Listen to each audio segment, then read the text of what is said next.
Good evening, viewers, and welcome to the Personal Injury Law Show. This is a show that takes you behind the scenes and talks about everything to do with personal injury law. We try and give you an insight into the law of personal injuries. My name's Tony Carbone, personal injury lawyer of over 25 years' experience. With me tonight, I've got the guru of transport accidents, Don Maffia. Good evening, Don. Good evening, Tony. Good evening, viewers. And I've got an up-and-coming star in the field of transport accidents, Robert Paoletti. Good evening, Tony. Robert. It's always a pleasure to be here. Now, Tony, what's in the news? Look, there's been a lot in the news, but what's been very, very important is the issue of the number of deaths we've had on the roads this year. There's been an increase from last year, and the police and society in general are absolutely alarmed at the increase. So what they've done is they're trying to target the hoons and the so-called unlicensed drivers and also unregistered cars. Now, some of the initiatives they're doing is they've got this new laser technology that doesn't show that you're actually getting taped or that there's a flash, and you know these hoons could be getting flashed 3 times in one night. So essentially once they get them, they'll be off the road indefinitely.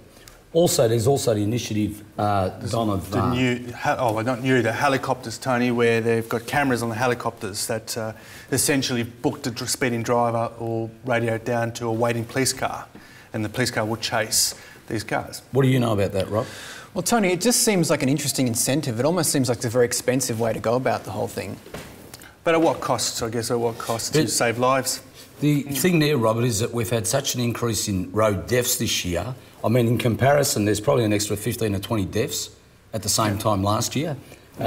What's the price you put on a life? That's true. That's true. Well, as you can see, Tony, the death toll is increasing every year. So every initiative they brought in has not reduced the death toll. So I guess you've got to try every avenue, and again, at what cost? Well, my belief is that the penalties they're imposing on these so-called people aren't adequate. You know, that maybe they should be locking them up. You know what I mean? Once you get caught doing, say, 50 over the limit, maybe you should put them behind the cells for a couple of weeks or a month. Yeah. Is that a solution, or...? It could be a way to go about things. I mean, if the penalties that currently exist aren't working, then, you know... Anyway, look, we should do a whole session on this, but today we're going to be talking about, viewers, we're going to be talking about incidents involving infants and children. Now, the law in this area has evolved significantly over the years, and the first case we'll go to is the matter of Derek and Chung. This is a High Court decision that of 9th of August 2001. Robert, do you want to give us the facts of Derek and Chung? Yep, I'll give you the facts on that, Tony. Now, this is actually quite a sad case. There was a driver who was driving down a suburban street. She was driving well within the speed limit. They say perhaps 15 or 20 kilometres below the speed limit. It was quite a busy street. It was a suburban area. It was near Christmas, so there would have been kids around. The driver couldn't see any children on the road. However, a toddler who was on the side of the road and who wasn't visible emerged onto the street unexpectedly right into the path of the car. The car didn't have time to stop in time. It braked and swerved, but it still struck this poor little child.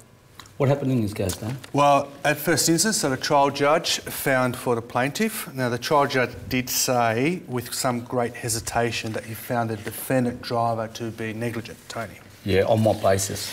On a few bases. He said there was a driver should have seen the child, or at least be alerted to the fact that there might be children in the area. And he took into account that near where the accident happened, there was shops. It happened at 9 a.m. in the morning, happened on a Saturday, and it happened just before Christmas. So it should have been on alert that but there it was would just be children. any suburban road? Any suburban road down there, but the fact that he put a lot of emphasis on where it was, time of day, it was daylight, and people around. And Robert, my understanding is the driver was driving below the speed limit. Well below the speed limit, possibly 15 or 20 kilometres. So, and that was actually with the flow of traffic. So all the cars along this busy street were roughly driving at that speed. So as a driver, what are you supposed to do when someone just jumps out in front of you? Well, in this case, it was tragic and the court said it, that it was a child. Well, that's what the High Court said in the end, Tony. Well, the Court of Appeal upheld the decision of the judge in the first instance? They did. Okay. It was appealed to the High Court. What did the High Court do, Rob? The High Court turned it all around. So they said that ultimately the decision of the trial judge was very much based on hindsight, and it would have been very difficult for that driver to take any other action. And just because the driver could have driven slowly and that would have avoided the accident doesn't mean that's what was reasonable in the circumstances. But I think, Tony, when you look at the circumstances, there's a 20-month-old who was hit by a vehicle who sustained severe injuries. What were the parents done?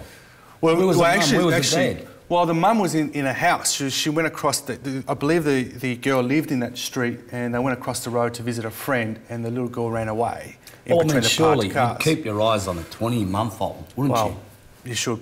You should, but it happened so quickly. And I suspect that's what the child judge had found some difficulty with. It was such a young child. He's a very sympathetic judge. And he does say in his judgment that he found for the plaintiff, but with a lot of hesitation. Which My view is that the judge in the first instance in the Court of Appeal really had the sympathy with the child because very badly injured. But what the High Court said was that they were talking about going even slower, but the High Court said that by driving slower, in all probabilities, the accident wouldn't have happened. But that's just mere speculation. Yeah. It wasn't even evidence. They were just speculating that if you were going a bit slower, they probably would have been able, the driver would have been able to stop.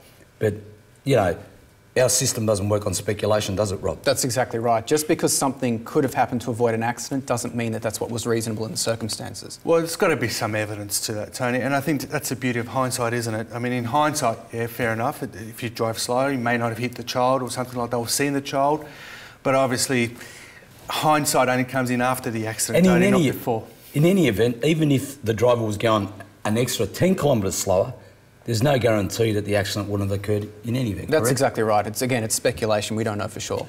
Let's go to the next case of Sikora and Hammer. Do you want to give me the facts again, Rob? Of course, Tony. Now, this case is very similar to the other one. We'll actually go to some graphics so you can see the exact circumstances. Now, in this case, we have another driver who's going down a suburban street. Some children are playing in a driveway. They're playing the tennis ball. The ball rolls onto the road. A little toddler, again, 2.5 years old, follows the ball onto the road, and the driver collides with this kid. Now, the circumstances are slightly different here because the kid actually crossed the road about when the driver was about 25 metres from them. That's what the evidence has demonstrated. And instead of braking, this driver went into sort of a defensive swerve and still hit the child. Sliding. That's right, instead of braking. And Don, she gave evidence that she learnt that defensive driving. Why wouldn't you just brake? Well, that's essentially what the courts found in the end. Why didn't she brake? The defensive slide that she took actually prolonged the movement of the vehicle and into the path of the running child. So if she had braked, she could have missed the child altogether. Or she might have hit the child, but with a lot less force. Yeah. And the thing about this case too there, Tony, is that it happened in 1989 and the case was heard in 2010. Yeah, well, obviously, the other thing too, viewers, is that when you're dealing with infants and children, you've essentially got up until the age of 18 plus 3 years to sue. Well, in Victoria, it'll be for 6 years, so until they're 24. Don, we need to go to a sponsors break and we'll come back to the facts of this case. Viewers, please stay tuned, don't go away. We'll come back and give you more details about this case of Sikora. Thank you.